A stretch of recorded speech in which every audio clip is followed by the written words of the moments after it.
Hello friends, how are you? कैसे हो आप लोग? आज आपके साथ मैं फिर से एक बार आया हूँ वसई किले के अंदर। आपको दिखाऊंगा, आपको बहुत कुछ जानकारी भी मिलेगी। आज का अपना ब्लॉग होने वाला है हिस्ट्री ब्लॉग, क्योंकि किले तो बहुत सारे लोग ने देखे रहेंगे। किला क्या था, क्या नहीं था, किसने बनाया था, ये तो आज की हिस्ट्री में ही पता चलेगा। तो आज अब चलते हैं वसई किले के अंदर। तो चलो मेरे साथ।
उल्लास नदी के तट पर बसा खूबसूरत गांव यानी वसई।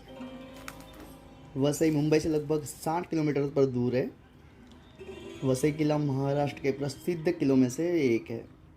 पहले के समय में वसई को बेसिन, बसिया, बाजीपुर जैसे कई नामों से जाना जाता था। वैसे वसई के कई स्वामी रहे हैं। जैसे 1530 के दशक के में पुर्तगालियों की सत्ता में आने तक यह गुजरात सल्तनत का हिस्सा था। लगभग एक सदी बाद किले को शाही दहेज के रूप में ब्रिटिश के हाथों में दे दिया गया, जहां वह 1739 में सक्षम मराठा चिम्माजी अप्पा द्वारा अंग्रेजों से कब्जा करने तक बना रहा। ये तो हुई वसई किले की बात। पर आपको एक फैक्ट बताता हूँ मैं। वसई किला बनाया गया था पुर्तगालियों द्वारा। 1536 में बनाया था वसई किला पुर्तगालियों ने। किला समुद्र के पानी से तीनों तरफ घिरा हुआ है, इसलिए वसई किले की सुंदरता का पता बहुत अच्छे से चलता है। वसई किला 110 एकड़ में क्षेत्रफल में फैला हुआ है। 110 एकड़ क्षेत्रफल में ये किला फैला हुआ है। इस किले को बनाने में लगभग 10 साल से अधिक का समय लगा था। 1536 में जब वसई किला बना, तभी 10 साल के अंदर इसका निर्माण किया गया था। करीब करीब 4.5 किलोमीटर पत्थरों की दीवार के अंदर 11 दुर्ग बने हुए हैं। इसके अलावा किले के अंदर एक छोटा सा दुर्ग भी है, जो सुव्यवस्थित ढंग से पानी के टैंकों, शस्त्रागार आदि से सुसज्जित है। 400 सालों से अधिक अपने अस्तित्व में वसई किला आज के मूल रूप में जाना जाता है। कई शासक को देखा। मूल रूप से 1536 से पुर्तगालियों द्वारा निर्मित 110 एकड़ में फैला एक किला 1739 में मराठा द्वारा कब्जा किया गया। तकरीबन 200 साल पुर्तगालियों ने उसके ऊपर राज किया। मराठा द्वारा कब्जा करने के बाद 1802 में प्रथम एंग्लो मराठा युद्ध के बाद अंग्रेजों द्वारा कब्जा कर लिया गया। किला भारत के विविध इतिहास का स्थायी प्रमाण है। फिर गुजरात के बहादुर शाह ने सत्ता संभाली और किले की दीवारों पर इस्लामी नक्काशी के रूप में अपनी छाप छोड़ी। क्षेत्र की किलेबंदी करते हुए पुर्तगालियों ने भी क्षेत्र के भीतर 7 चर्चों का निर्माण किया हुआ था। अंत में जब मराठाओं ने नियंत्रण कर लिया, तो उन्होंने चर्च की घंटियों को जीत के प्रतीक के रूप में छीन लिया था और पूरे महाराष्ट्र के मंदिरों में रख दिया। वसई चर्च के फादर फ्रांसिस कोरिया, जिन्होंने 26 वर्षों से अधिक समय तक कोई ही घंटी योग के बारे में शोध किया, जो इन्होंने उन राज्यों के विभिन्न हिस्सों के मंदिरों में पाया गया।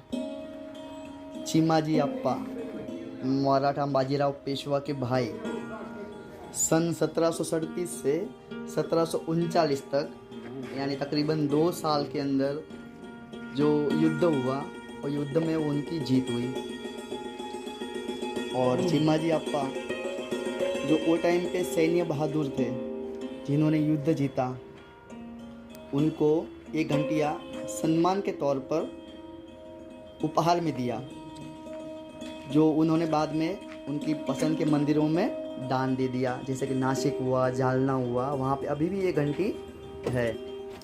इस प्राचीन किले के समृद्ध इतिहास के बारे में बहुत कम लोग जानते, इसलिए कुछ पर्यटकों ने के लिए सैर और ड्राइव उत्तेजित आयोजित करने की जगह है, इससे ज़्यादा और कुछ नहीं। मैंने अक्सर यहाँ युवा जोड़े को अपनी शादी के पहले की शूटिंग, जैसे प्री वेडिंग शूट कहा जाता है, इसके लिए पोज देते देखा है। बहुत सारी पिक्चरों की शूटिंग यहाँ पे हुई है और बाकी बहुत सारे लोग कुछ शांत समय बिताने के लिए यहाँ पे आते हैं। सन 1802 के प्रथम एंग्लो मराठा युद्ध के बाद एक किला अंग्रेजों के हाथ में चला जाता है। उस समय हालांकि किले का रखरखाव अच्छी तरह से नहीं किया गया था और किले की स्थिति बहुत ही खराब थी, जबकि पुर्तगालियों ने वो किला बनाया था, वसई का किला, महत्वपूर्ण स्थानों पर ध्यान देने के लिए, ताकि वो सब जगह पे नज़र बना सके और अपने दुश्मनों से दो हाथ कर सके। इसलिए वो समय में किला एक बहुत ही महत्वपूर्ण किला था। वसई किले की दीवार पर आपको चिमाजी अप्पा के नेतृत्व में जीती हुई शिलालेख अभी भी मिलेंगे। पुर्तगालियों ने व्यापार के मामले में वसई किले के महत्व को समझा, उसको महसूस किया। उन्होंने वसई को भारत के मुख्य व्यापारिक और सैन्य अड्डा बनाने का फैसला किया और पुर्तगालियों ने वसई किले का निर्माण किया। इसे वर्ष 1536 में बनाया गया था और इसे पूरा करने में लगभग 10 साल लगे थे। वसई किला एक बहुत महत्वपूर्ण किला था, इसलिए मराठाओं ने पुर्तगालियों के हाथ से लेने के लिए फैसला किया। यह प्रयास वर्ष 1737 में किया गया था, लेकिन यह प्रयास व्यर्थ गया क्योंकि मराठा उस किले पर कब्जा नहीं कर सके थे। उसके बाद बाजीराव पेशवा और वसई ने बेसिन किले को जीतने की जिम्मेदारी अपने भाई चिमाजी अप्पा को सौंपी। उसके बाद वर्ष 1738 में चिमाजी अप्पा ने वसई किले पर कब्जा किया। बाद में फिर 1780 में अंग्रेज़ों ने वसई किले पर कब्जा करने की योजना बनाई। उस समय विसाजी लेले वसई किले के किला रक्षक थे। 28 अक्टूबर को लड़ाई शुरू हुई और 12 दिसंबर तक लड़ाई चालू रही। तकरीबन 45 दिन लड़ाई चालू रही। अंत में अंग्रेज़ों ने किले पे कब्जा कर लिया। अब बात ये आती है, वसई किला क्यों बनाया गया था? पुर्तगालियों ने अरब सागर पर अपनी नौसैनिक श्रेष्ठता को मजबूत करने के लिए वसई किले का निर्माण करवाया था। बाद में 18वीं शताब्दी के अंदर किले को मराठा सेना ने अपने कब्जे में ले लिया और 1739 में 3 साल के बाद अंग्रेज़ों ने तब प्रथम एंग्लो मराठा युद्ध मराठा क्षेत्र पर कब्जा कर लिया था। हालांकि पिछले 5 वर्षों से वसई विरार निगम VVMC 13 मई को अपने वसई फोर्ट वसई विजय उत्सव के साथ साल में एक बार जीवंत करती है।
आज का ब्लॉग मैं इधर ही कंप्लीट करता हूँ। आपको अच्छा लगा तो लाइक शेयर और कमेंट ज़रूर करना। फिर मिलते हैं। जय हिंद, जय भारत।